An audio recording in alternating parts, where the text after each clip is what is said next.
그러니까 이제 이 온라인이 산당 예배 같아요. 그죠? 이렇게 정말 이렇게 편리성 때문에 아, 내가 뭐 그렇게 거기까지 가야지 될 건가. 근데 옛날에 제가 이제 항암하기 전에 그 여기 그냥 가득가득 채웠었잖아요. 예, 우리가 그때를 좀 회복하십시다 진짜.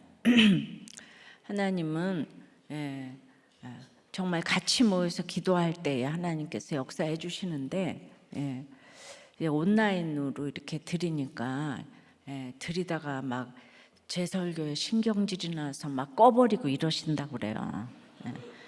너무 길고 다. 여기 오면 못 끄잖아요. 그래서 어떻게든지 모시고 와야 돼요. 집에서 예배드리면 예배드리다가 커피도 마시고 화장실도 가고 그 화가 나면 꺼버리고 왜 절 그렇게 미워하세요? 아유 주여. 근데 저는 참 은혜 받았다는 소리도 많이 하시지만 정말 이상하다는 소리도 정말 한 줄도 안 빠지고 듣는 것 같아요. 그렇게 좀 하지 마시라. 어쩌라고요? 그러니까 그거 옆에서 이렇게 잘 이렇게 다독이시고 이제 그러는 구원이라는 게 쉬우면은 뭐 너도 나도 다 구원받겠는데 평생에 가도 구원이 안 되는 그 집들이 많으니까 여러분들이 정말 애통하고 이게 본이 돼야 될 것 같아요. 정말 오랫동안 아이들이나 그냥 모두 옆에 사람들에게 여러분들이 우선 이웃에게 좀 친절하시면 좋겠고 인사도 꼬박꼬박 좀 하시면 좋겠고 근데 너무 어색하죠. 한국 사람들은 화났잖아요 다. 그냥 다 이렇게 엘리베이터 타도 다 어디 이렇게 쳐다보고 눈을 마주치지를 못해요. 그죠? 이제 쳐다보고 좀 인사도 하시고 이제 그런 게 다 구원인 것 같아요. 구원에 대한 생각이 없으면 내가 인사는 왜 해? 화가 났는데 뭐 이제 우리나라가 동방예의주국이 돼서 옛날부터 이렇게 인사를 안 해요. 이제 양반들이 또 그냥 이리 오너라. 그래서 인사하면 큰일 나는 줄 알고 이게 구원하고 이렇게 굉장히 상극인 여러분들이 좀 이제 본이 많이 되시고 온라인 예배 하지 마시고 이런 날은 주차도 좋아서 오기 좋잖아요. 와서 예배 드리면서 중간에 나가는 일이 없도록 그거 하나 때문에도 오셔야 돼요. 그거 끝까지 예배 드리는 거하고 집에서 드리는 거하고 너무 이제 다릅니다. 우리 이제 이 차별금지법이 모든 게 또 서울시 이제 교육감에게 달려 있잖아요. 근데 교육감 선거가 있는지도 모르시더라고. 다음 주 수요일 날이 투표인데 반드시 좀 투표하러 나가시기를 바래요. 다음 주 수요일 날은 서울시 교육감 투표가 있습니다. 다음 세대의 교육이 진짜 더 이상 화를 자초하는 일이 생기지 않도록 기도하는 마음으로.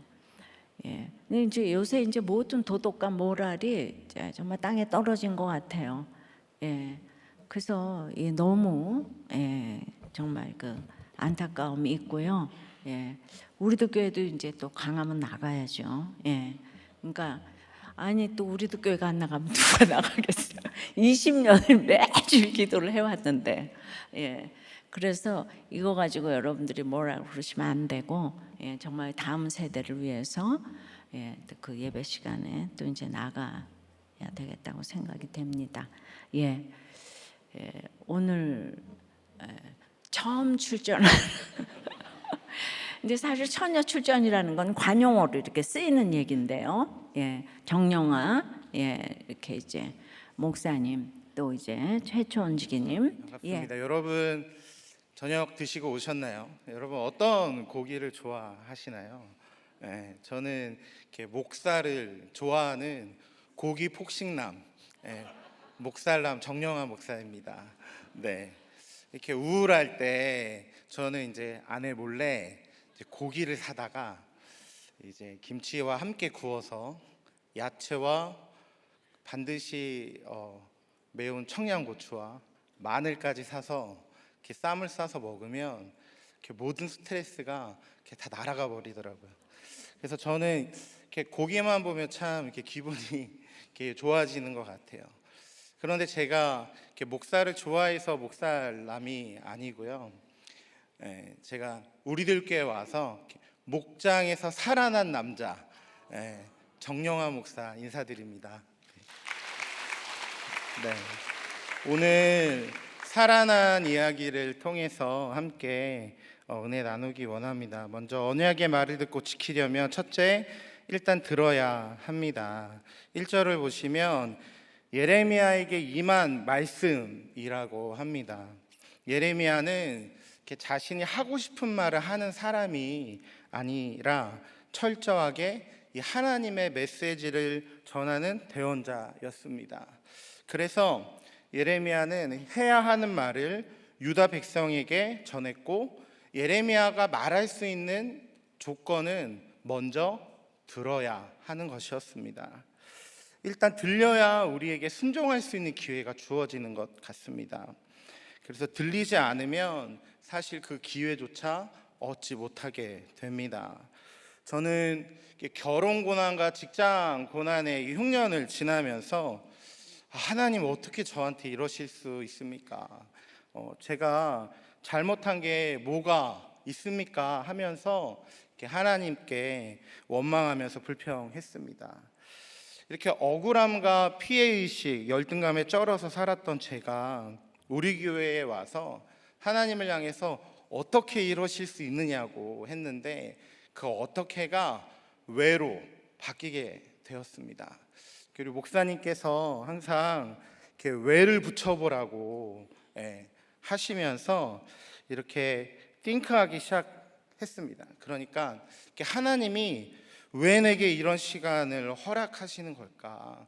왜 내게 이런 불화의 일들이 일어나는 걸까를 이렇게 생각할 수 있게 되었습니다.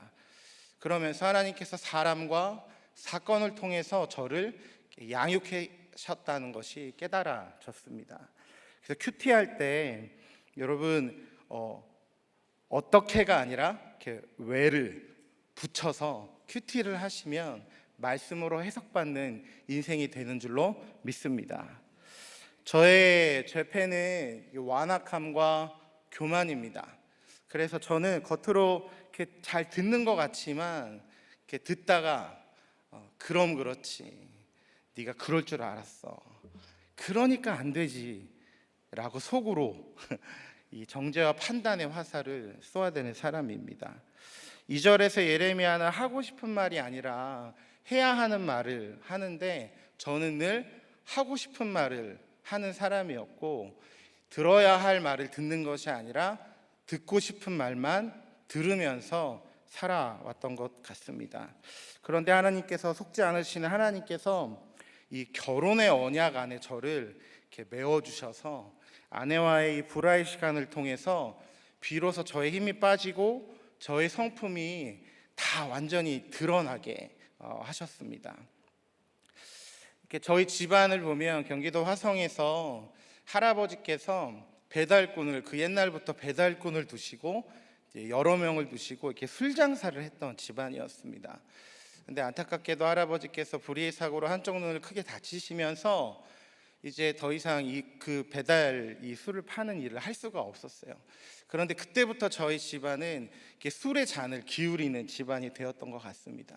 이렇게 자연스럽게 아버지께서는 이렇게 알코올 중독이셨고, 이제 이 아버지의 이 주제가는 착하게 살라는 것이었습니다. 그래서 저는 사실 정말 이 40년을 이렇게 넘게 살아왔는데 우리들 교회에 와서 제가 착하지 않다는 걸 알게 됐어요. 그래서 아이러니하게도 착하게 살라고 말씀하시는 아버지로 인해서 저희 가정은 늘 불안과 갈등을 겪어야만 했습니다. 아버지는 술을 드시지 않을 때는 순한 양과 같으셨지만, 술만 드시면 폭언과 주사와 집안의 이렇게 유리들을 꼭 깨시고 어머니를, 가족들을 이렇게 괴롭히시는 생활을 반복했습니다. 밤늦은 시간 걸려오는 전화기 너머로 술 취한 아버지의 이렇게 목소리가 들리면 이렇게 전화기에서 술 냄새가 나는 것 같았어요. 그리고 저절로 저도 모르게 이렇게 한숨이 나면서 이렇게 늦은 밤에 아버지가 안 오시니까 이제 남동생과 이제 모시러 이제 가는데 그게 정말 세상에서 가장 하고 싶지 않은 일이었어요. 그리고 또 아버지는 은근히 그걸 즐기셨어요. 일부러 더 걷지 않으시고 힘을 빼고 두 아들이 나를 이렇게 데리고 가주는구나를 은근히 즐기셨던 것 같습니다. 그런데 저는 이런 문제 아버지가 무시가 되었고 이렇게 수치스럽고 부끄러운 이런 일상들을 보내는 것이 저에게는 큰 스트레스와 아픔이었습니다. 당연히 아버지의 이 폭언과 주사 때문에 어머니는 너무나 힘들어 하셨기 때문에 저는 그런 어머니를 위해서 내가 착한 아들이 되어야 되겠다라고 생각을 하게 되었습니다. 적용 질문입니다. 나는 하고 싶은 말만 하는 사람입니까? 아니면 해야 하는 말을 하는 사람입니까? 나의 상처 때문에 바라게 된 우상은 무엇이 있습니까? 둘째로, 언약의 말을 듣고 지키려면 하나님의 언약 백성으로 살아야 합니다. 4절 말씀을 보면 쇠풀무라는 것은 노예 생활을 상징적으로 나타내고 있습니다. 430년 애굽에서 종살이하던 그들은 지도자 모세를 세워 애굽에서 구원해 주셨는데 이 출애굽을 경험한 이후에 하나님께서는 이스라엘 백성과 언약을 세우셨고 나는 너희의 하나님이 되고 너희는 나의 백성이 되어 주겠다라고 말씀하셨지만 이스라엘 백성은 불신앙으로 하나님의 언약을 지키지 아니하고 그 의무, 축복만을 누리고 그 의무는 이행하지 않으면서 이 배은망덕한 백성이 되어버렸습니다. 그래서 우리가 언약의 축복만이 아니라 하나님의 언약 백성이 되려면 그 언약을 하나님께서 우리에게 신실하신 것처럼 우리도 하나님을 향한 그 언약의 의무를 이행해야 하는 것이 따라야 합니다. 4절 말씀에 또 너희는 내 목소리를 순종하고 라는 표현이 나옵니다. 개역 한글에서 청종하고 라고 되어 있는데 원어를 찾아보니까 샤마라고 합니다. 이 샤마라는 단어는 청종하고 있는데 이 전체 성경에서 검색해 보니까 예레미야에서만 168회가 사용이 되었더라고요. 이것이 저에게 하나님의 음성이 되어 들렸습니다. 제가 정말 듣지 못하는 사람이다 보니까 영화야 이제는 제발 좀 듣지 않겠냐는 하나님의 음성으로 들려서 계속해서 회개하며 가고 있습니다. 저는 결혼 생활을 하면서 아내에게 이런 말을 많이 들었어요. 이렇게, 안 들려? 내가 아침에 얘기했잖아. 못 들었어? 어이구 하는 말을 정말 자다가 아침에 아내가 먼저 이제 출근을 했는데 이런 말을 너무 자주 들으면서 지내왔던 것 같습니다.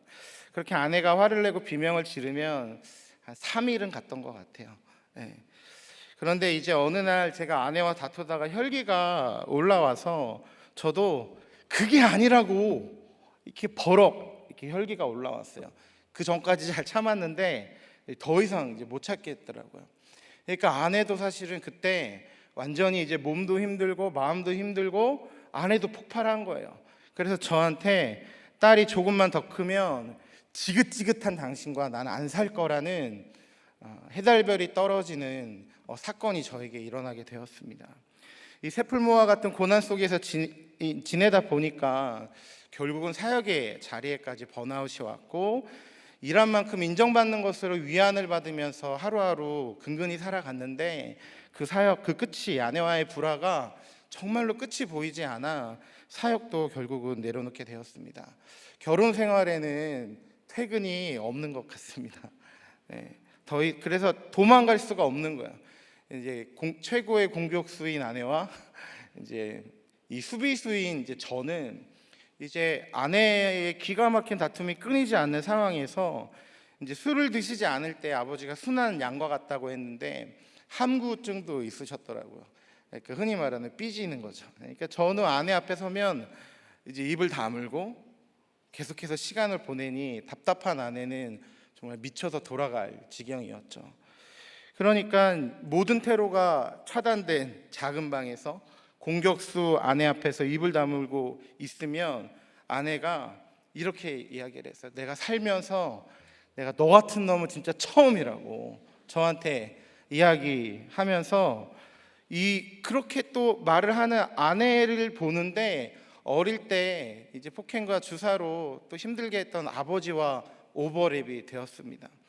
그러니까 당연히 저는 또 얼음이 되어버리고, 또 한 번은 아내의 전투력이 정말 최고인 날에는 오늘은 정말 너무 힘들다, 눈물을 흘려서 빠져나가려고 했는데도 통하지 않은 것을 보면서 보통 여자가 아니다. 정말 내가 이 결혼을 과연 내가 유지할 수 있을까 하면서, 저도 아내가 저에게 그런 해달별이 떨어지는 말을 했지만 저 역시 못 살겠다, 이혼해야 되겠다는 생각을 너무나 많이 했습니다.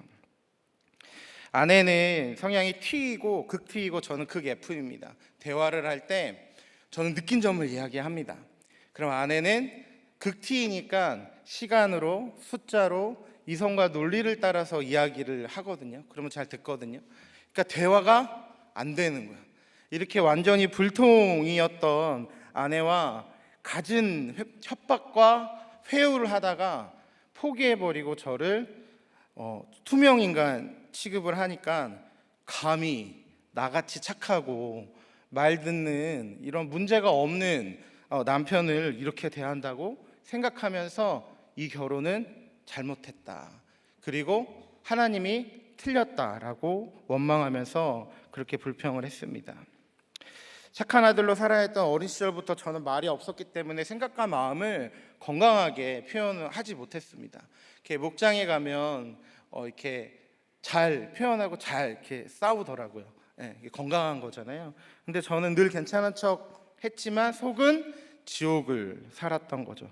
아내는 저를 공격한 게 아니라 궁금한 건데, 그래서 물어본 건데, 열등감과 피해의식에 쩔어 있었던 저는 이 아내의 말에 혼자서 오해하고 소설을 쓰면서 아내는 나를 미워하는구나, 나를 싫어하는구나 라고 생각을 했습니다. 근데 우리 교회에 와서 착한 것이 가장 악한 것이라는 말을 이렇게 들으면서 처음에는 이 말이 도무지 해석이 되지 않아서 힘든 시간을 보냈습니다.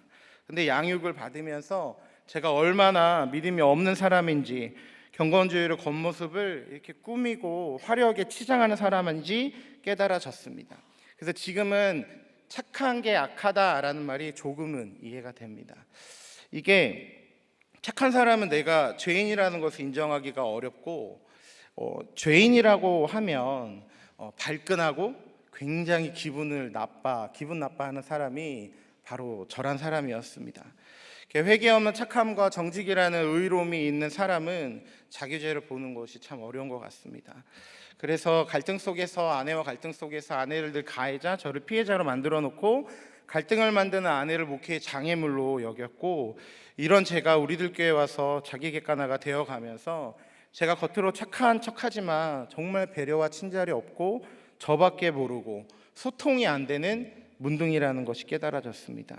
제가 그래서 적어봤어요. 고집불통, 완고왕, 무정하며 두껍고 아무리 찔러도 꿈쩍도 하지 않고 싫다 좋다 표현하지 못하고 분별이 없고 문제 해결은 고사하고 계속 덮어서 문제를 더 키우는 너무나 이상하고 불편한 사람이라는 것이 지금은 인정이 됩니다. 이렇게 저의 죄가 이렇게 보이게 되고 깨달아지게 되니까 저를 무시하고 질서순종이 되지 않는 사람이라고 하면서 이제 피해자 코스프레를 그렇게 해왔는데, 구속사 장님에서 눈을 뜨게 되니까 저야말로 악독하고 무정한 가해자라는 것이 인정이 되었습니다. 사실 가정을 어떻게 해서든 이런 찌질하고 못난 남편, 돈도 못 벌어오고 집에도 있지 않고 돈도 없고 시간도 없고 아무짝에도 쓸모없는 이 남편 때문에 아내는 어떻게든 이 가정을 지키려고 세워가려고 사실 정말 많은 노력을 했던 것 같아요. 그런데 저는 아내의 아픔도 희생도 헌신도 몰랐던 것 같습니다. 아내가 얼마나 힘들게 일하면서 어린 딸을 양육하고 있는지 저는 몰랐습니다. 그러니까 이제 제 죄가 이제 보이니까 아내가 힘들었겠다, 아내라 정말 어려웠겠다라는 것이 이제 조금은 이제 인정이 됩니다. 이제까지 이 못나고 찌질한 사람과 같이 살아준 아내에게 너무나 고맙다는 말을 전하고 싶습니다. 5절을 보시면 예레미야는 이 하나님의 언약의 신실하심에 대해서 증언하시는 것에 대해서 이제 아멘 여호와여라고 합니다. 우리가 이혼하지 않고 가정을 지키는 것이 아멘 여호와여라고 하는 것이죠. 우리가 어떻게가 아니라 왜를 붙여보고 이혼하지 않고 허락하신 갈등 속에서 큐티하지 않고는, 목장에 가지 않고는 살 수 없는 환경이 축복인 줄로 믿습니다. 어떤 책에 많은 사랑은 혀끝에 있지만 진짜 사랑은 손끝에 있다 하더라고요. 저는 열등감에 쩔어서, 능력 있는 아내를 만나서 열등감에 쩔어서 늘 인정만을 구하고 아내의 말을 못 들으니 정말 이 손끝에 사랑을 베풀 수 없는 무정한 사람이었습니다. 그래서 집에 건조기 있으시죠? 빨래하면 통에다가 던져놓고 이제 끝이었어요. 근데 이제 선임 목사님이 하기 싫은 걸 하는 게 적용이다 말씀해 주셔서 정말 이 수건을 개는 게 정말 싫더라고요, 저는. 근데 설교 때문이 아니라 한 달 된 것 같아요. 개서 이제 욕실에 선반에까지 넣는 적용, 벽돌 한 장 빼는 적용을 하고 있습니다. 적용 질문입니다. 세풀무와 같은 결혼 생활이라도 하나님께서 언약을 지키는 자에게 영원한 구원을 주시려는 변장된 축복이라는 것이 믿어지시나요? 사랑은 혀끝에 있는 것이 아니라 손끝에 있다고 합니다. 영혼 구원을 위해서 손끝에 섬김을 하시겠습니까? 셋째로, 언약의 말을 듣고 지키려면 항상 내 죄를 먼저 보아야 합니다. 하나님께서 2절의 말씀을 반복하시면서 6절에 언약의 말을 제발 좀 듣고 지키라는 말을 유다 백성에게 선포하라 합니다. 그러나 이 불순종의 저주가 임박한 상황에서도 화를 자취한 유대 백성이 이 언약을 회복할 수 있는 유일한 길은 진정한 회개밖에 없었습니다. 그러나 죄를 알지 못하고 이 예레미야의 선포가, 말씀이 들리지 않는 유다 백성에게는 임박한 재앙을 선포하는 것 외에는 다른 방법이 없었습니다. 아내가 함께 일하던 동료를 통해서 이런 불화 가운데 있을 때 우리들 교회로 인도함 받게 되었습니다. 설레는 마음으로 첫 부부 목장에 이제 가게 된 거예요. 그래서 준비를 했는데 아내한테 이제 가자고 얘기를 했어요. 그랬더니 아내가 저를 이렇게 쏘아보더니 나는 당신이 창피하고 쪽팔려서 못 가겠다. 혼자 가라고, 가서 잘 배워오라고. 우리들 교회 집사님들이 목사인 당신보다 100배는 훌륭하다고. 이 말을 듣고 저는 속에서 분노가 올라와서 막 이를 갈면서 아내 앞에 서서 정말로 계속 버팅겼어요. 그래도 같이 가야 되지 않을까 하는 생각에 버티고 있으니까 아내가 같이 동행하게 되었습니다. 당연히 저는 똥 씹은 표정을 하고 목장에 가서 앉았는데 이 식탁에 고기 반찬이 있었습니다. 마음이 편해지더라고요. 근데 더 감동이었던 게 그때 권찰님이 사실 셋쌍둥이를 육아를 하시고, 그리고 또 2번의 연이은 암으로 정말 힘드신 상황인데도 잔치상을 차려놓은 것처럼 정말로 너무나 맛있게 음식을 차려주셔서 너무나 그게 감동이었습니다. 그리고 또 목자님께서 자신이 죄인은 맞는데 내 죄가 잘 보이지 않는다고 이렇게 울먹이시면서 나눠주시는데, 이 시체와 같던 이 저의 이 육신의 그 고백이 닿아서 이렇게 살아나는, 제 영이 살아나는 경험을 하게 되었습니다. 한 달, 2달 목장에 참석하면서 아내에게 하지 못했던, 할 수 없었던, 해야만 했었던 그 이야기를 비로소 목장에서 할 수 있게 되었고, 지금은 아직도 어렵지만 조금은 더 소통이, 전에는 불통이었는데 지금 불통은 아닌 상황에서 아내와 목장에 잘 붙어가고 있습니다.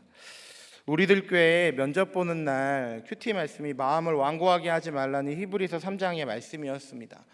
안식을 누리지 못하는 건 순종하지 않았기 때문이라는 말씀이죠. 지난 월요일에도 귀를 기울이라는 하나님의 말씀이 우연이 아니라 저에게 계속해서 이제는 좀 들어라는 하나님의 경고의 말씀으로 들렸습니다. 하나님께서는 아내에게 칠흑 같은 어둠이고 철장 없는 감옥과 같은 생활을 자칭 의롭다고 하는 회개 없는 정직과 착함으로 그런 생활을 하게 했다는 것이 지금은 깨달아집니다. 이렇게 맞지 않는 아내와 결혼 생활은 회개할 줄 모르는 저의 교만하고 완악한 죄를 깨닫게 해주시려는 하나님의 세팅이라는 것이 너무나 인정이 됩니다. 제가 이 정도 공격수는 만나줘야 하나님은 제가 청종이 되는 사람이라는 것을 알았던 것 같습니다. 2023년 이제는 안심하라, 2024년 거주할 처소를 세우소서, 이 말씀이 선포되는 주일날 부임했고 그 주일날에 양육교사가 마쳤어요. 그러면서 하나님 후한 선물을 주셨는데 이 교회 표어와 같이 그대로 그 말씀에 응해서 지금은 평안을 고백하면서 또 거주할 처소도 허락해 주셔서 귀한 또 좋은 곳에서 생활하게 됩니다.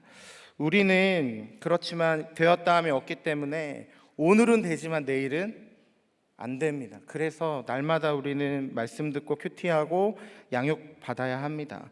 우리는 스스로를 경계할 수 없는 100% 죄인입니다. 그래서 큐티해야 합니다. 3번만 치면 안 되고 계속 쳐야 합니다. 목장에는 말로 다 설명할 수 없는 하나님 나라의 신비가 있습니다. 그래서 말로 다 설명할 수 없기 때문에 반드시 가봐야 합니다. 우리들 교회로 인도해 주신 하나님께 감사하고 안 들리는 저를 위해서 날마다 말씀으로 양육해 주시는 또 우리 담임 목사님께도 감사하고, 또 결혼할 뻔 했는데 또 아내를 또 사랑과 또 말씀으로 양육해 주신 마을님께 감사드립니다. 적용 질문입니다. 내가 문제임이 인정이 되시나요? 나의 죄패는 무엇입니까? 말씀이 들려 변화된 것이 있습니까? 주일 설교 듣고 큐티하고 양육받으며 목장에 가시겠습니까? 아유, 너무 힘드셨겠네요. 근데 아내가 지금 이 얘기 다 들어도 괜찮아요? 네, 어떻게 괜찮아요? 다 원고를 넘겼습니다. 그럼 아내가 너무 훌륭한 사람 아니에요? 이런 얘기를 할 수 있는 거는 이미 아무 문제가 없는 아내인 거예요. 아멘 예, 여호와요. 예? 아멘 여호와요. 이 세상에 힘든 사람은 이런 얘기를 할 수가 없는 사람이 힘든 사람인 거예요. 예. 이 모든 얘기를 이렇게 다 이렇게 드러내는 아내는 정말 영육간에 굉장한 능력자네요. 네. 그 아내 말만 들으면 왜 자다가도 좀 떡이 생길 것 같은데 어떠신지요? 아멘 여호와요. 네, 진짜 이렇게 목사 만든 사람이 아내인 것 같아. 예, 그렇지 않으면 진짜 예 여기 오자는 것도 아내고, 예, 맞습니다. 네. 그러니까 사실은 굉장히 속으로 자존심이 세신가 봐요. 아멘. 예. 근데 이제 아내가 능력이 있으니까 예, 그걸 인정하는 게 이게 남자. 그러니까 그게 예, 정말 그 내 자리와 이걸 딱 알아야 되는데 똑같이 일을 하는데 예, 그게 맨날 이렇게 그냥 자존심이 좀 상하시는가 봐요. 아내가 능력이 있는 게.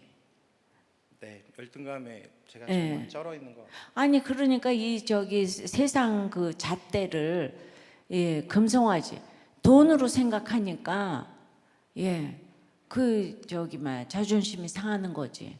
아, 믿음으로 우리가 본다면 그 뭐 자존심 상할 일이 하나도 아닌데.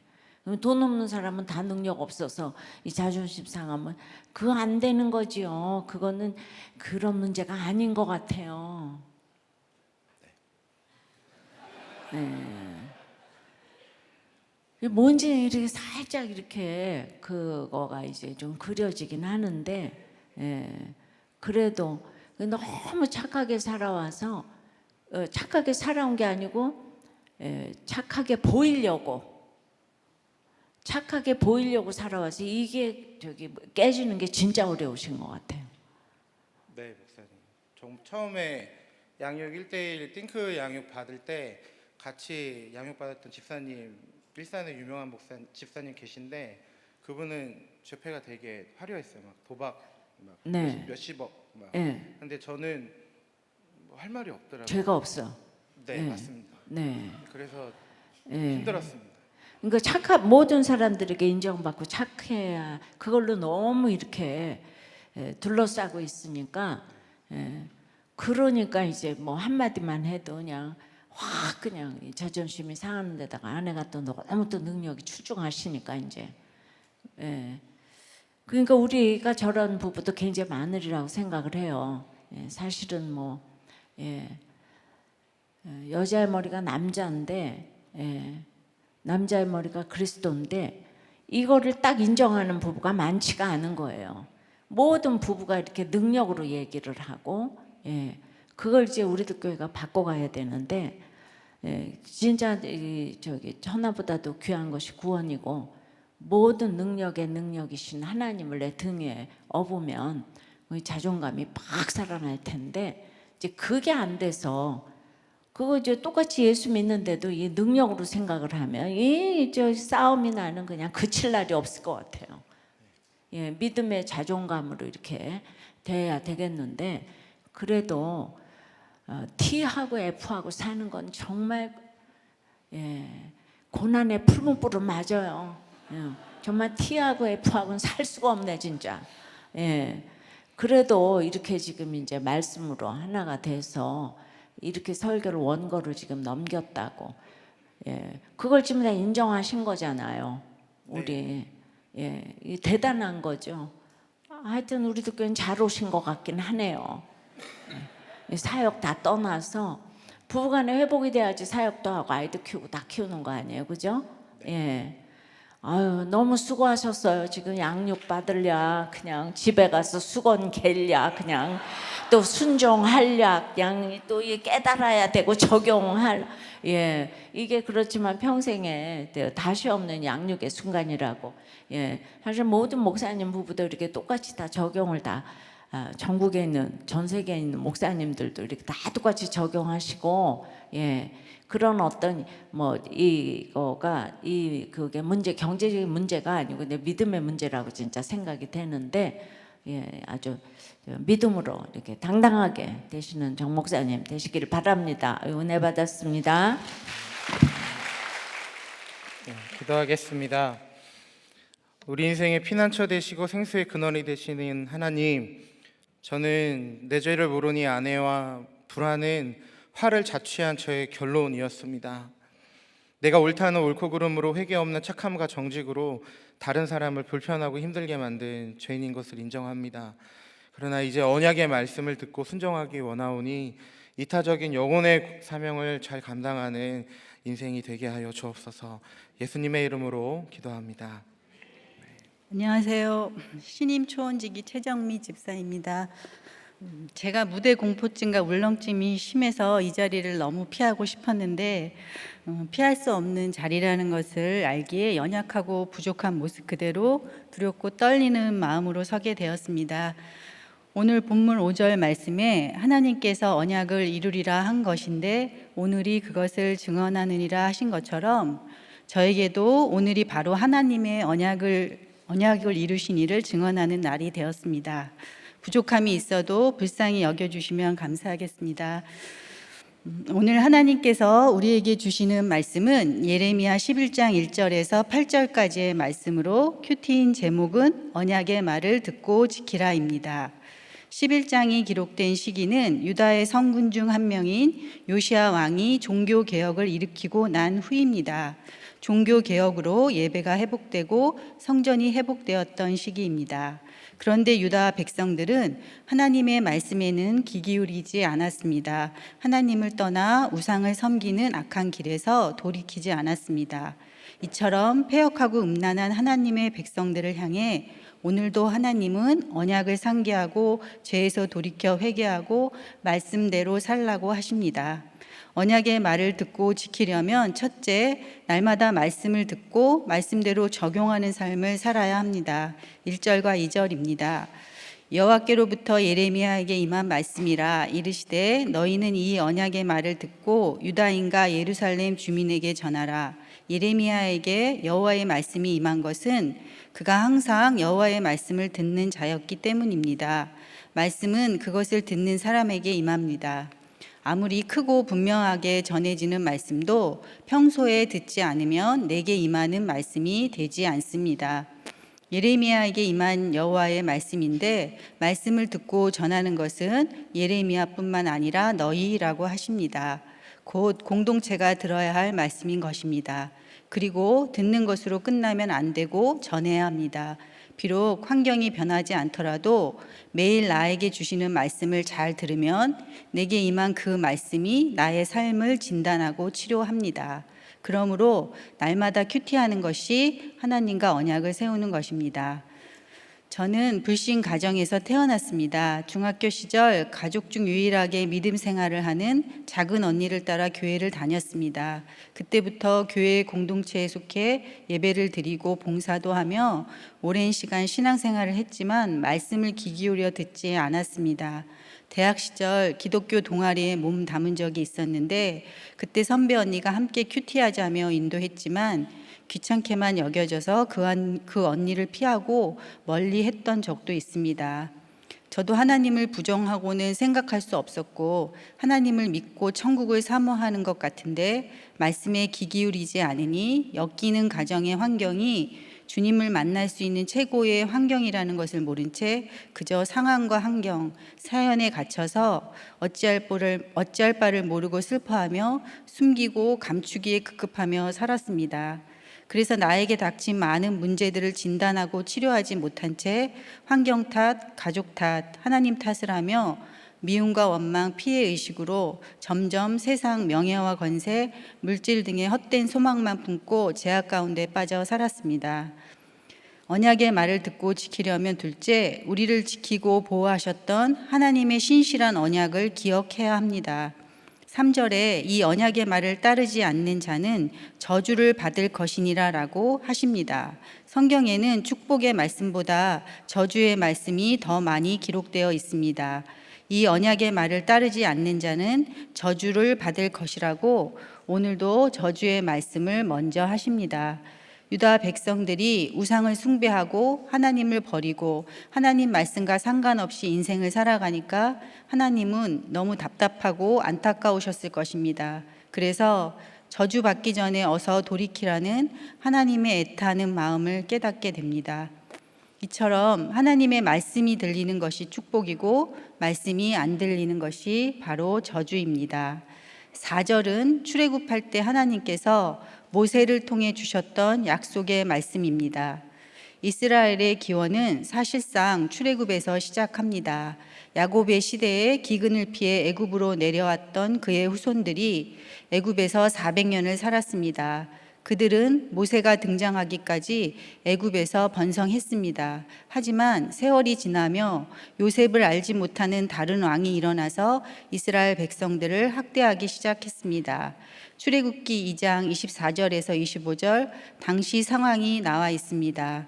하나님께서 그들의 고통 소리를 들으시고 하나님께서 아브라함과 이삭과 야곱에게 세운 그 언약을 기억하사 하나님께서 이스라엘 자손들을 돌보셨고 하나님께서 그들을 기억하셨더라.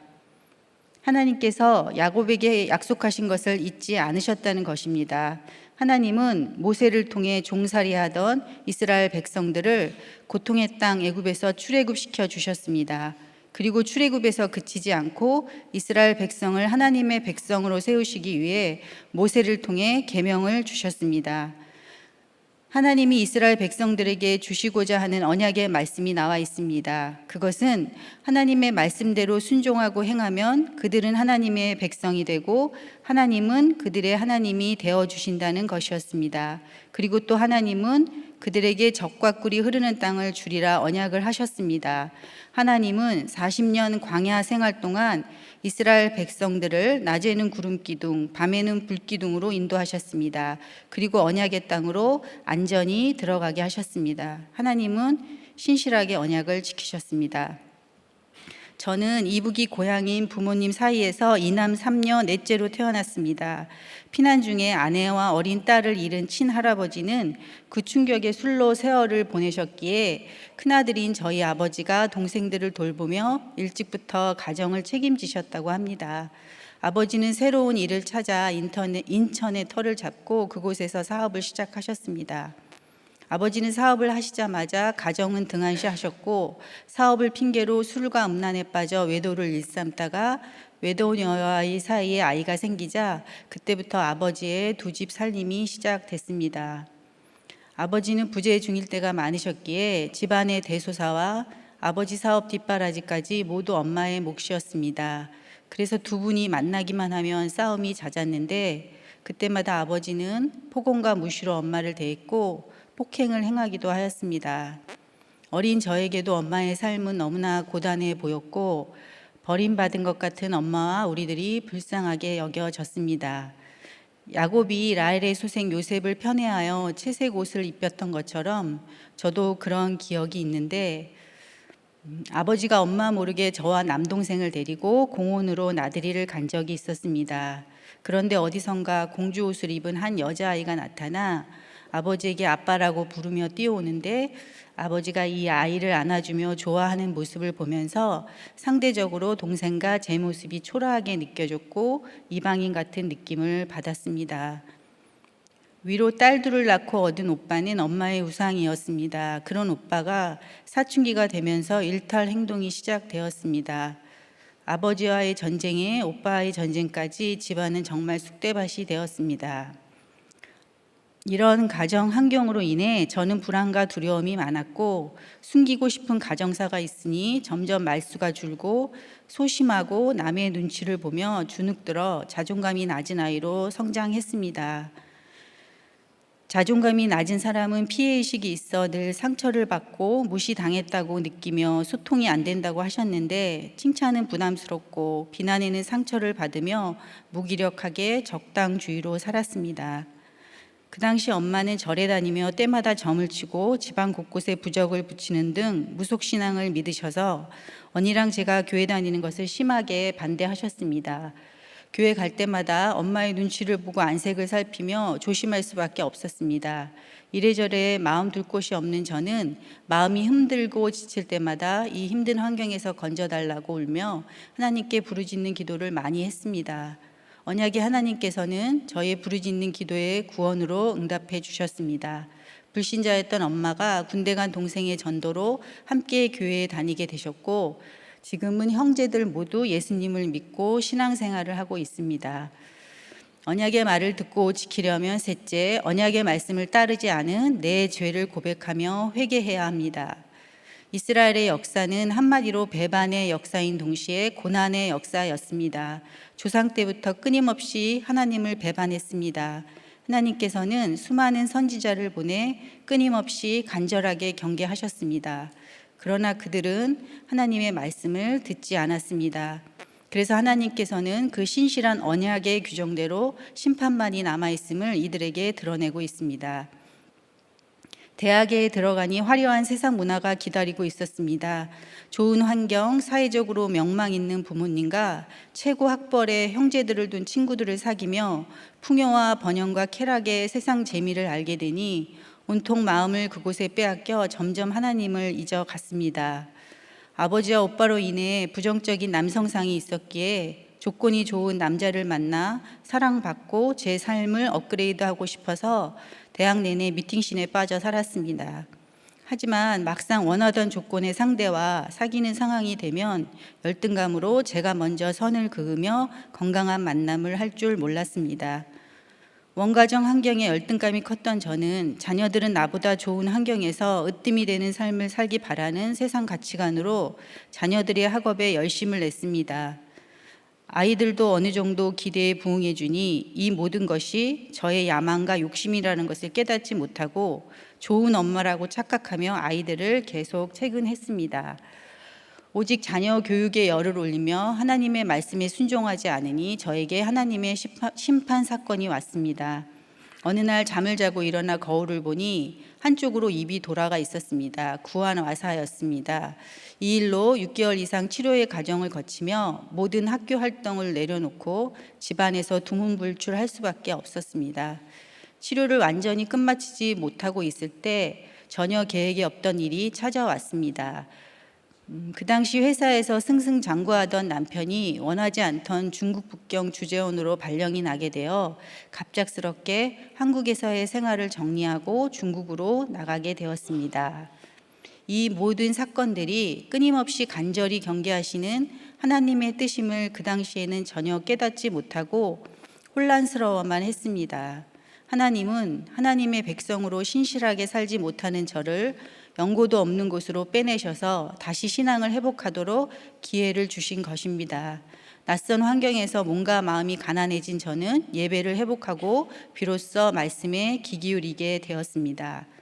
남편은 실적 부진 이유로 3년도 채우지 못하고 본사 복귀 명령을 받았고, 남편이 급하게 한국으로 먼저 돌아간 후 저는 아이들의 학기를 마치기 위해 중국에 남게 되었습니다. 그때 큰언니의 권유로 김양재 목사님의 설교를 듣게 되었습니다. 아이들을 학교에 보내고 혼자 있는 오전 시간은 매일 말씀 듣고 기도하는 성령 충만, 은혜 충만의 시간이었습니다. 그리고 귀국하면 우리들 교회에 등록하리라고 뜻을 정하고 기대와 설렘으로 2008년 교회에 등록하고 공동체에 속해 새로운 신앙 여정을 시작했습니다. 목사님의 창세기 말씀을 들으며 돈 좋아하고 여자 좋아하는 야곱, 남편의 사랑을 받지 못한 레아, 문제 많은 자녀들, 이 모든 것이 저와 우리 가정의 구속사의 말씀으로 들리기 시작했습니다. 한국으로 돌아온 아이들은 학교 생활 적응에 어려움이 있었습니다. 딸은 중3 시기에 들어와 선행 학습이 많이 되어 있는 친구들을 따라가기에 점점 버거워했고, 중1 아들은 사소한 일로 친구들에게 따돌림을 당한 후 친구들에게 집착했습니다. 그러면서 공부에 점점 흥미를 잃기 시작했고, 고등학교에 들어가서는 학업을 포기하고 학원에 다녀야 할 시간에 아르바이트를 해서 번 돈으로 자기 마음대로 쓰면서 방황했습니다. 아들은 부모인 우리와 점점 갈등이 심해지니 입을 닫고 대화조차 안 하려고 했습니다. 그리고 성적이 바닥을 치니 대학 진학을 거부했습니다. 목장에서 아들 사건을 나누니 한 목자님께서 아들이 고등학교만 나오면 왜 안 되나요? 이렇게 하시는데 그 말이 저주의 말로 들려 분이 나고 반감이 들기도 했었습니다. 딸은 딸대로 대학 입시 실패를 겪으며 저의 자녀 우상, 학벌 우상은 뽑히고 파괴되고 넘어뜨려졌습니다. 심판으로 힘든 시간이었지만 그럼에도 공동체에 속해 말씀을 듣고 모든 공예배를 사수하며 자녀 고난의 약재료를 나눠주시는 믿음의 지체들의 나눔을 듣다 보니 우상을 내려놓지 못한 내 죄가 인정되어 주신 심판에 엎드릴 수 있었습니다. 그리고 아들을 내 힘으로 어찌할 수 없다는 한계 상황을 인정하니 아들과 더 큰 전쟁을 치르지 않을 수 있었습니다. 딸은 그 시간을 공동체에 잘 붙어서 함께 신앙의 동역자가 되었고, 신교제 후 작년에 신결혼을 했습니다. 말씀이 들리지 않아 주님을 인격적으로 만나지 못한 아들은 군대를 다녀온 후 지금은 공동체를 떠나 있습니다. 아들은 하나님이 온전히 믿어지지는 않지만 하나님이 계심을 부정하지는 못하겠다고 합니다. 엄마랑 아빠가 우리 교회 다니고 말씀을 들은 후부터 본인을 대하는 태도가 달라진 것을 알기 때문이라고 합니다.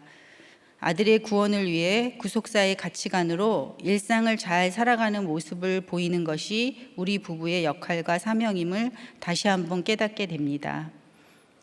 이 모든 것이 하나님의 백성으로 하나님이 아닌 세상 우상을 섬긴 제 삶의 결론이라는 것을 인정할 수 있게 해주심에 감사를 드립니다. 두 집 살림하는 아버지를 늘 문제 부모라고 정죄했는데 나도 모습만 다를 뿐 자녀들을 옥죄이며 내 야망대로 키우려 했던 문제 부모임이 인정되어 회개하니 아버지에 대한 미움과 원망의 감정도 사라지고 좋고 나쁜 부모 없고 예수 믿게 해준 부모가 최고의 부모라는 구속사의 말씀에 올소이다가 되면서 아버지와의 관계도 많이 회복할 수 있었습니다. 제가 구속사의 말씀을 깨닫지 못했을 때 저는 부모님 중 누가 먼저 이 땅을 떠나셔야 할까 하는 이상한 생각을 했었습니다. 엄마가 먼저 세상을 떠나시면 엄마의 삶이 너무 억울할 것 같고, 아버지가 먼저 세상을 떠나시면 아버지의 두 집 살림과 배다른 자매가 드러나게 되어 수치를 당할 것 같아서였습니다. 우리의 살고 죽는 것이 하나님의 역사인데 저는 엄마 편에 선다는 그 알량한 명분으로 저의 복수심으로 화를 자초할 뻔한 자였습니다. 그러나 하나님은 끝까지 호족을 지키며 가정 중수의 사명을 감당하신 엄마를 천국으로 먼저 데려가셨습니다. 복수심에서 비롯된 제 생각대로 아버지가 먼저 돌아가셨다면 아버지에게 복음도 전하지 못하고 회복의 시간도 없이 마음속에 원망과 미움을 그대로 품고 살았겠구나 생각하니 아버지와 회복의 시간을 허락해 주시고 복음을 전할 수 있게 해주신 하나님의 은혜에 감사가 되었습니다. 심판의 사건 가운데서도 하나님께서는 남은 것이 있게 하셔서 불신 시댁의 구원을 신실하게 이루어 주셨습니다. 교회는 다녔지만 불신 결혼이라는 개념조차 없었던 저는 성품이 온순하고 책임감이 강한 남편이 신뢰가 되고 의지가 되어 불신 결혼을 했습니다. 남편은 교회 가는 것을 반대하지는 않았지만 가부장적이고 유교적인 남편과 불신 시댁의 눈치를 보며 늘 전전긍긍하며 교회를 다녔습니다. 불신자였던 남편은 저를 따라 우리 교회는 나왔지만 말씀이 안 들려 2년 동안 교회 등록도 안 하고 교회 뜰만 밟았습니다. 그런데 2010년 큰 아주버님이 신장 말기암 판정 후 3개월 만에 소천하시는 시댁의 해달별이 떨어지는 사건이 생겼습니다. 그때 저는 목자님의 권면대로 목사님을 모시고 병상에 계신 아주버님께 복음을 전했고 아주버님은 목사님을 통해 주님을 영접하셨습니다. 그리고 몇 주 후 호스피스 병동에서 가족들이 다 모인 가운데 너무도 정확한 시간에 목사님이 도착하셔서 아주버님의 마지막 천국 환송 예배를 드릴 수 있었습니다. 또한 남편과 큰형님을 설득해서 불신 가정인 시댁에서 아주버님의 장례를 우리들 교회장으로 치르는 은혜도 주셨습니다. 그 남편은 교회 등록하고 세례받고 목장에 나가게 되었고 지금은 목자가 되어 공동체를 섬기며 잘 붙어가고 있습니다. 홀로 남은 큰형님도 집 근처 교회에 등록하여 신앙생활을 시작하셨습니다. 큰 아들을 잃은 상실감으로 힘드셨던 시어머님도 몇 해 전 병상에 계실 때 목사님의 신방으로 주님을 영접하셨습니다. 하나님은 저와 우리 가정에 신실하게 구원의 언약을 이루어 주셨습니다. 그리고 언약의 말씀을 듣고 지키라고 하십니다. 더 나아가 말씀을 전하라고 사명을 주셨습니다. 그런데 저는 아주버님이 소천하신 후 집안에서 막내인 우리가 장자의 역할을 감당해야 하는 상황과 부모도 아닌 아주버님의 기일을 언제까지 챙겨야 하냐는 완악한 생각으로 가족 예배 드리는 것을 소중하게 생각하지 않았습니다. 시댁 형제들이 비상식적이라는 제 생각과 나는 할 만큼 했다는 생색과 불평으로 구원의 은혜를 잊고 하나님의 명령에 끝까지 순종을 못하고 신용만 낸 것입니다. 온전히 순종해야 온전히 승리한다고 하셨는데 온전히 순종하지 않았기에 코로나 이후 시댁에서 명절과 아주버님 기일에 가족들이 모여 드렸던 예배가 폐해지는 상황이 되어 온전한 승리를 얻지 못했습니다. 적용이 온전해야 영혼 구원이라는 열매를 맺을 수 있다고 하셨는데 저의 온전하지 못한 적용으로 인해 시댁 구원에 걸림돌이 되고 말았습니다. 힘들다고 적당히 하고 하다 그치고 내 생각대로 하는 것들이 아직도 너무 많아 마음에 찔림이 오고 회개가 됩니다. 이처럼 저는 여전히 되었다함이 없는 연약한 죄인입니다. 그럼에도 언약에 신실하신 하나님께서 그 언약의 말씀으로 양육하시며 온전하게 구원을 이루어 가심을 믿고 신뢰하며 구원의 화살을 쏘는 적용으로 제자리 잘 지키고 끝까지 사명 감당하며 가는 삶을 살길 간절히 소망합니다. 말씀을 맺겠습니다. 언약의 말씀을 듣고 지키려면 날마다 말씀을 묵상하고 말씀대로 적용하는 삶을 살아야 합니다. 우리를 지키고 보호하셨던 하나님의 신실한 언약을 기억해야 합니다. 언약의 말씀을 따르지 않은 내 죄를 고백하며 회개해야 합니다. 네, 근데 친정 식구들은 다 그래도 잘 사시나요? 잘 사는 거요? 네. 사는 거는 좀 어렵게 산 형제들이 더 많아요.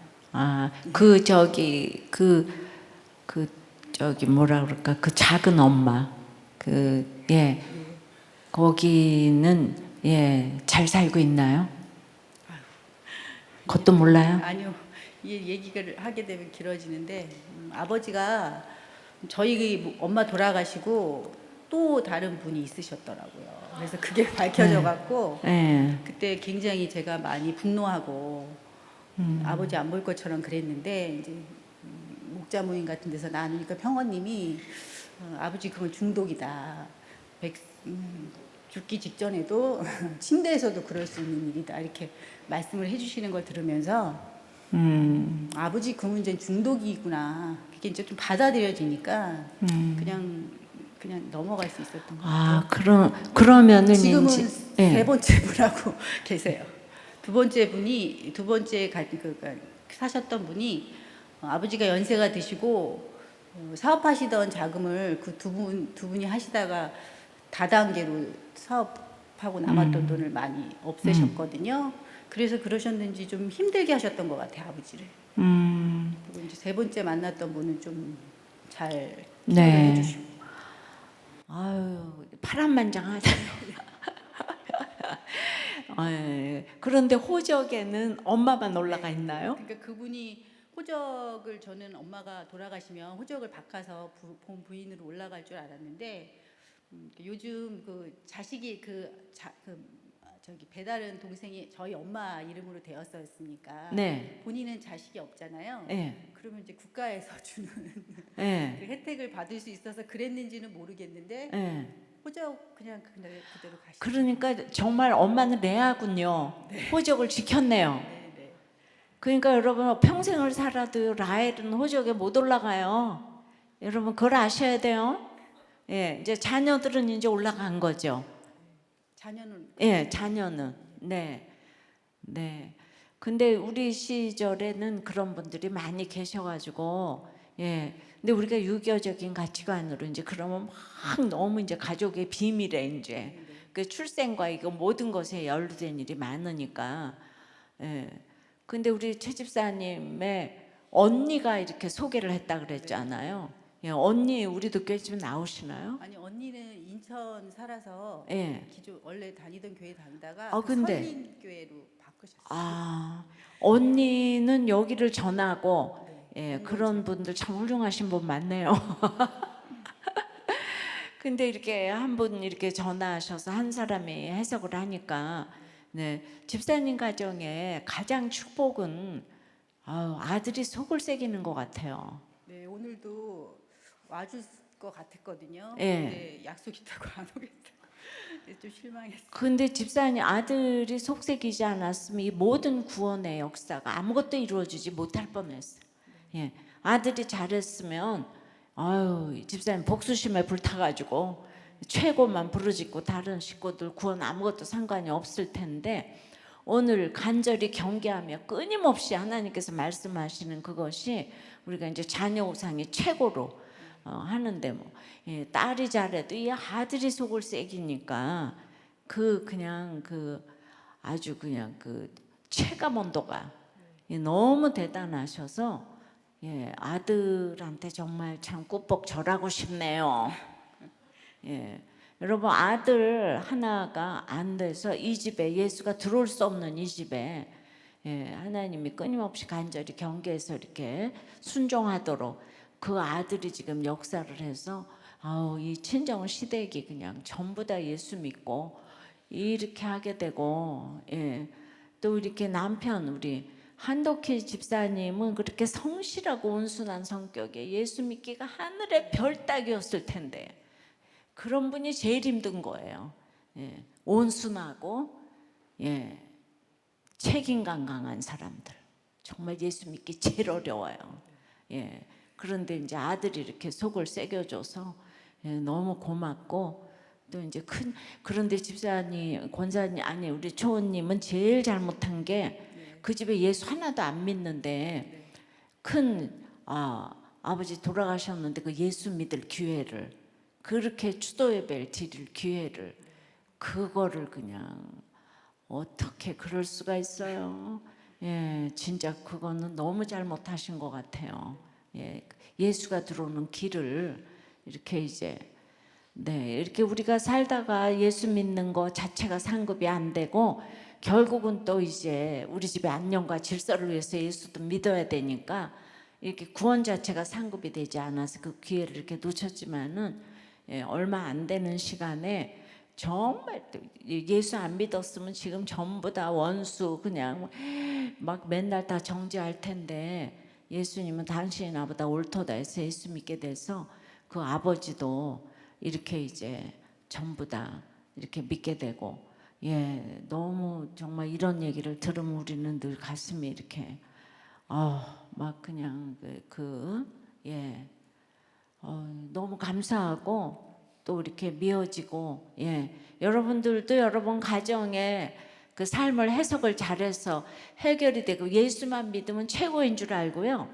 저는 아까 우리 정 목사님도 이렇게 목사님으로서 이런 간증하기 너무 어려운데 다 똑같기 때문에 부부간의 삶을 이렇게 나눠주셔서 사실 너무 이렇게 감사하고요. 우리 청년부들이 이혼을 안 하는 이유는 정말 믿음 때문에 해석을 잘하기 때문인 거. 그러니까 나는 우리들 교회 그냥 별로 가진 것도 없어서 랄랄랄라 하는데 여러분 착실하고 성실하고 성격 좋고 돈도 잘 버는데 오직 불신이야. 잘 살 것 같아요? 특별히 성격이 좋다. 이거 너무 힘든 거예요. 성격이 좋은 사람, 난 믿음 좋은 사람보다 성격 좋은 사람이 좋더라. 그거 완전 불신의 최고봉인 말이에요. 성격 좋은 사람 예수 절대로 안 믿어요. 그리고 그래서 우리들 교회 정말 부족하고 연약해도 믿음으로 우리들 교회 청년들이 이렇게 지금 또 이혼 안 하고 사는 것에 대해서 여러분들은 정말 이게 정말 믿음이구나. 이게 진짜 하나님 나라의 로얄 패밀리구나. 그렇게 생각하시고 아이들 예수로 정말 말씀으로 키우시고 해석 잘하시고 지금 저렇게 좋은 지기가 되셔서 다른 사람들을 주께로 인도하는 엄청난 직임을 갖게 되셨잖아요. 아까 뭐라 그랬죠? 여호와 아멘이라고 그러셨나? 아멘 여호와, 아멘 여호와. 새로운 신조어를 배워가지고 아멘 여호와. 너무 수고하셨어요. 앞으로 우리 이제 오늘 얘기를 하셨으니까 우리 그 아드님의 구원을 위해서 다 기도해 주시기 바랍니다. 은혜 받았습니다. 기도하겠습니다. 하나님 아버지, 저는 교회를 다니면서도 하나님을 모르는 사람이었습니다. 그래서 두 집 살림하는 아버지와 문제 오빠의 고난의 환경이 나를 낮추사 하나님 앞으로 나를 부르시는 최고의 환경임을 깨닫지 못하고 수치심과 두려움으로 아버지와 오빠를 내 인생의 걸림돌로 여기며 미워하고 원망하고 무시했던 죄인입니다. 하나님의 말씀에 귀 기울이지 않으니 세상 가치관을 따르며 자녀 우상, 학벌 우상으로 거룩이 아닌 행복을 추구하며 살던 이기적인 자였습니다. 완전히 심판당해도 할 말 없는 인생인데 남은 것이 있게 하셔서 귀한 공동체에 속해 말씀으로 양육받으며 다시 건설하고 심게 해주신 은혜에 감사를 드립니다. 겸손한 사람은 없고 겸손한 환경만 있는 것이라고 하셨는데 겸손한 환경을 통해 하나님을 아는 기회였습니다. 고난이 축복이 되게 해주셔서 감사합니다. 불평이 감사로 바뀌게 해주셔서 감사합니다. 저의 삶을 구속사로 해석받을 수 있도록 귀한 공동체로 인도해 주셔서 감사합니다. 그럼에도 내 속에 온전히 진멸되지 않은 악이 있기에 날마다 죄를 짓고 있습니다. 주여 불쌍히 여겨 주시옵소서. 매일 큐티하며 알게 모르게 날마다 쌓여가는 나의 악을 말씀으로 씻어내게 하여 주시옵소서. 말씀을 듣는데 그치지 않고 내가 원하는 것과 반대되는 말씀에 적용을 할 수 있도록 성령님 도와주시옵소서. 우리에게 구속사의 말씀을 전해주시고 말씀을 따라 전심으로 사역하시는 김양재 담임 목사님의 영육을 강건케 하시고 모든 사역에 기름 부어주셔서 구속사의 말씀이 널리 증거되고 가치관의 개혁이 일어나도록 역사하여 주시옵소서. 동역하시는 사역자님들에게도 동일한 은혜를 주시옵소서. 10월 21일부터 진행되는 띵크 목회 세미나를 통해 말씀 묵상과 가정 중수의 복음이 전파되어 모든 교회와 가정이 힘있게 살아나고 하반기 진행되고 있는 각종 양육을 통하여 구속사의 가치관이 심어지고 세워지도록 은혜를 베풀어 주시옵소서. 세계 각처에서 수고하시는 선교사님들의 복음 사역에 기름 부어 주시고 가정과 사역을 지켜 주시옵소서. 하나님을 경외하는 위정자가 세워져 악법이 폐해지고 생명을 존중하고 지키는 법안들이 통과될 수 있게 하여 주시옵소서. 이 모든 말씀 우리를 구원하신 예수 그리스도 이름으로 기도드리옵나이다. 아멘.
말씀을 붙들고 함께 기도로 나아갑니다. 초원님도 부모 고난, 직장 고난, 건강 고난, 자녀 고난에 겸손한 환경을 통해서 말씀이 들려 해석받았다고 하십니다.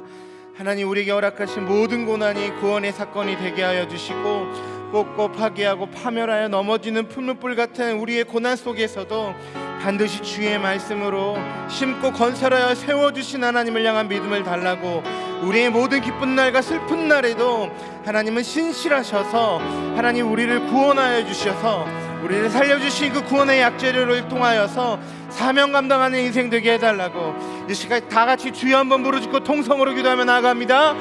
주여! 사랑하는 하나님 아버지, 감사합니다. 하나님, 우리의 삶 가운데 허락하여 주신 모든 고난이 하나님 경건한 환경을 통하여서 하나님을 믿게 하시고 하나님을 보게 하시려는 하나님 아버지 구원의 사건인 것을 하나님 믿을 수 있는 믿음을 우리에게 허락하여 주시옵소서. 하나님, 모든 고난이 하나님 우리를 살려주시려는 하나님의 사랑이고 하나님 언약의 신실하신 하나님의 일하심을 하나님 우리가 오해하지 않으려 나아가는 파괴하고 파멸을 넘어지는 그것 같은 우리의 삶의 고난 가운데에서 하나님은 반드시 주의 말씀과 하나님 아버지 사랑으로 숨고 컨트라요 세워주신 하나님을 향한 믿음으로 결합하여 주옵소서. 하나님 우리의 기쁜 날에도 하나님 우리의 슬픈 날에도 언약의 신실한 하나님을 기억하며 하나님 우리가 하나님을 오해하지 아니하고 원망하지 아니하고 어떤 편을 부리는 인생이 아니라 하나님 왜 우리를 위로 허락하셨는지 하나님 묵상하며 띵크하며 하나님 묵상하며 띵크하며 말씀드리며 나아갈 때 하나님 말씀으로 행복하고 살아난 우리의 삶을 통하여서 하나님 아버지 영혼을 구원하는 사명을 잘 감당하는 우리의 인생이 될 수 있도록 하나님 우리의 삶을 사용하여 주시고 인도하여 주시옵소서. 계속해서 교회를 위해서 기도하겠습니다.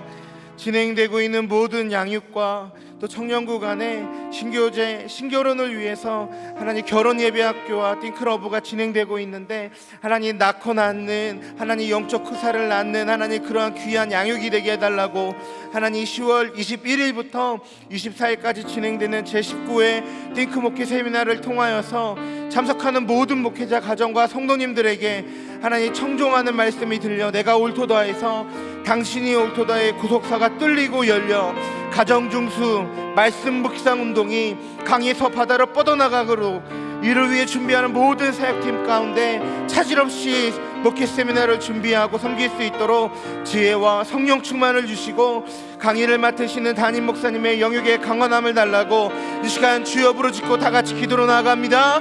주여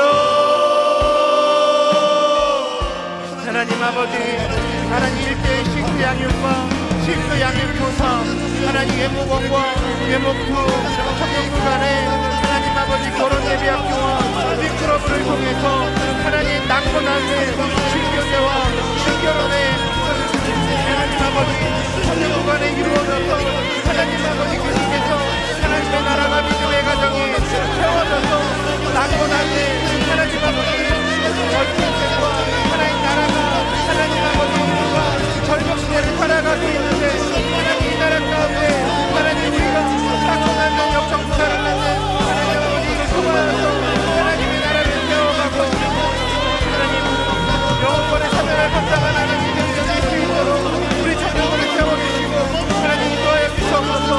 하나님 10월 21일부터 하나님 24일까지 하나님 띵크목회 세미나가 인생이 됩니다.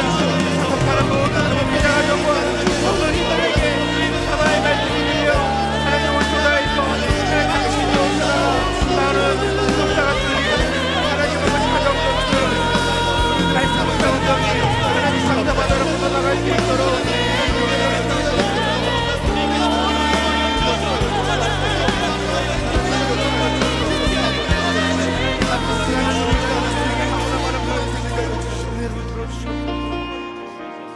계속해서 나라를 위해서 기도합니다. 총체적 위기에 있는 이 나라에 하나님의 목소리가 들리는 위정자를 세워주십시오.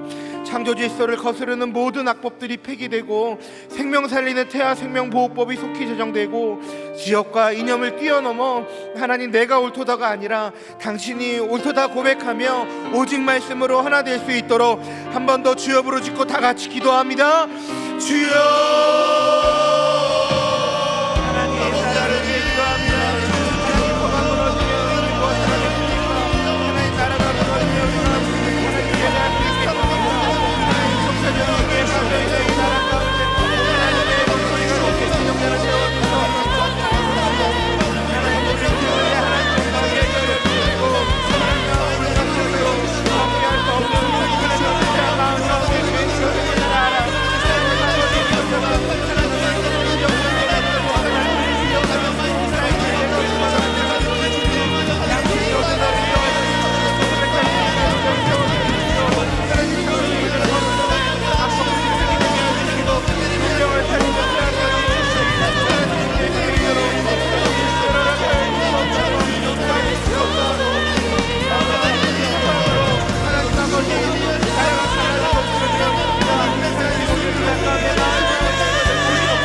하나님, 내 죄를 모르니 분별이 없고 공감도 체열도 하지 못하는 죄인 중에 괴수가 바로 저였음을 인정합니다. 회개한 만큼 보이고 회개한 만큼 공감이 되고 회개한 만큼의 거룩으로 나아갑니다.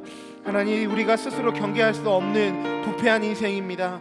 하나님, 그러나 이런 인상 가운데 영원토록 변치 않은 진리의 말씀을 주시고 말씀 앞에 내 죄를 고백할 수 있는 공동체 주심에 감사를 드립니다.